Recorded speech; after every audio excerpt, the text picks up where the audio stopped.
Hello again, everybody. Good to see you again after that break. Hope you are having a great 2018. Just want to let you guys know I just finished writing the next 4 scripts for the next 4 episodes, and we will film this coming Wednesday. You know the deal. After we film, we put the footage into post-production and we got to edit it. I send the stuff to Ken. He does the animations. So that means the next country episode, Kuwait, will be up on January 17th. In the meantime, I kind of want to do this new thing. I want to do a monthly world news update. I want to cover major events and topics that have happened worldwide on every inhabited continent, because I feel like it's important to not only just learn about this world, but also learn about what's going on in the world. But before we jump into it, I'd like to give a shout out to these great new sponsors. It's a geography learning app, Jokos Pocket Planet. Designed around the Australian geography curriculum, this award-winning app is a deduction-based discovery game where you play as Joko, who has to find aliens that have landed on Earth learning about our culture. You have to spin the globe to match up countries, capital cities, flags, and landmarks. The narrative involves different styles of gameplay, challenges, and adventures that parents and their kids can enjoy together. Played all across schools and homes, Joko's Pocket Planet is a perfect way to kickstart your geography learning endeavors. Check out Joko's Pocket Planet in the links in the description below. I recommend it. It's a great app, especially if you just want to have fun with lots of visuals. I like visuals. I'm a very visual learner. So thank you, Joko's Pocket Planet. You guys rock. So that being said, let's jump into some news. All right, so here's some of the stories that I wanted to cover. Our first continent is Africa, and the first story is Nollywood. For those of you who don't know, Nollywood is the term used for Nigerian Hollywood. In the past few weeks, one Nollywood flick has really stood out. The Wedding Party is a record-breaking flick that has spent 7 weeks at the top of the box office, grossing out $1.5 million. This happened shortly after the highest-grossing Nigerian film of all time, A Trip to Jamaica, had just premiered. 2 record-breaking box office hits back-to-back. Now, I know that $1.5 million doesn't seem like a lot, but keep in mind the African film industry usually works on an incredibly independent, low-budget format. Production quality is usually minimal at best, and CGI, let's just say,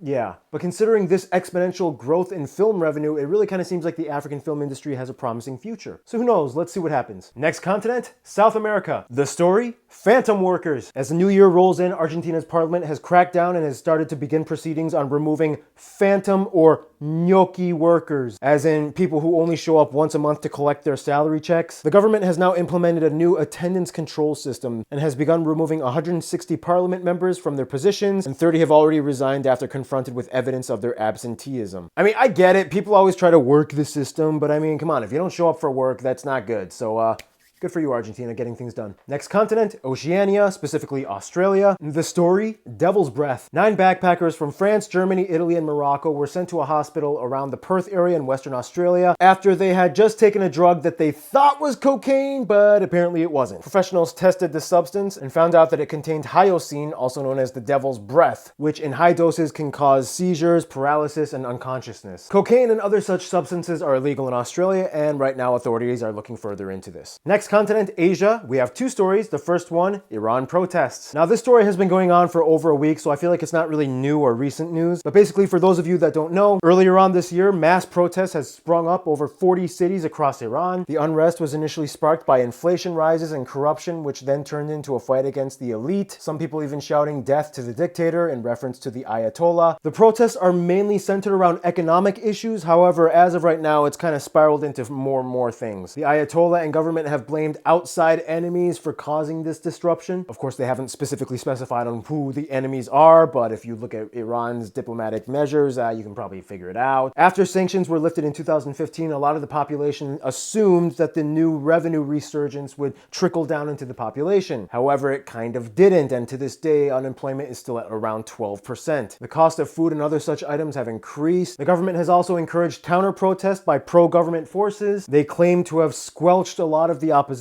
and as of right now, the US is considering new business bans on certain companies that assist the Iranian government. I find stuff like this kind of fascinating. I mean, if you watch the Iran episode, you'll know a few things. First of all, Iran has a very young, modernized population, and they've gone through years of living under a government that kind of reluctantly does not want to see change, but the government is getting older, and it's kind of like only a matter of time until the younger generation grows up. So I'm kind of interested in seeing what will happen out of all this, but for what it's worth, in the past, Iranian people have definitely shown that they know what they want. Story number 2 from Asia, Winter Olympics, North and South. For the first time in 2 years, North Korea has accepted talks with South Korea, scheduled for January 9th at the Panmunjom Truce Zone on the DMZ. Talks will cover details related to issues involving improving relations, the Winter Olympics, which will be held in Pyeongchang in South Korea. Details on who will be attending the meetings is still yet to be determined, but this is a very interesting move, especially after all the sanctions and international outrage against North Korea after all of the ballistic missile tests. Also considering that North Korea protested the last Olympics that were hosted in South Korea in 1988. And it's very interesting that this is the moment that North Korea decides to reach out to South Korea. Who knows how the talks will go, but the world is watching and we will be updated when South Korea lets us know what's up. Next continent, Europe. 2 stories. The Norwegian court has backed up oil exploration in the Arctic. Norway is Western Europe's largest oil producer. Recently, dwindling oil production has forced the Norwegians to kind of consider possibly searching other areas. After long talks and debates, especially with Greenpeace, they decided to move forward and explore the Arctic. Of course, it comes with controversy, but you know,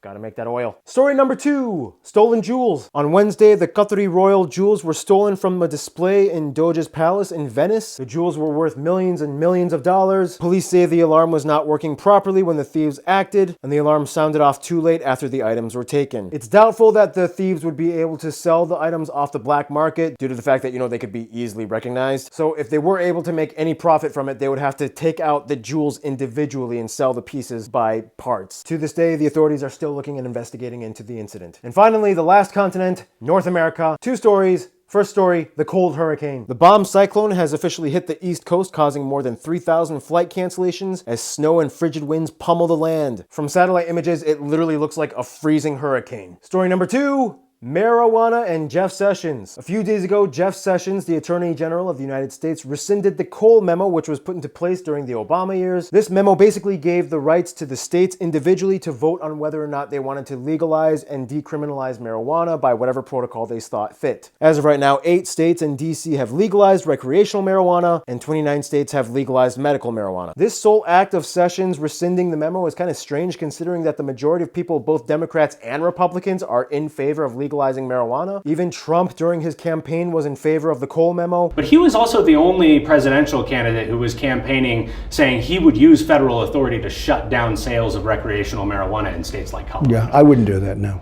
You wouldn't let him? No. Even if you picked him as Well, I AG? don't know. I mean, you're asking me. I wouldn't do that, no.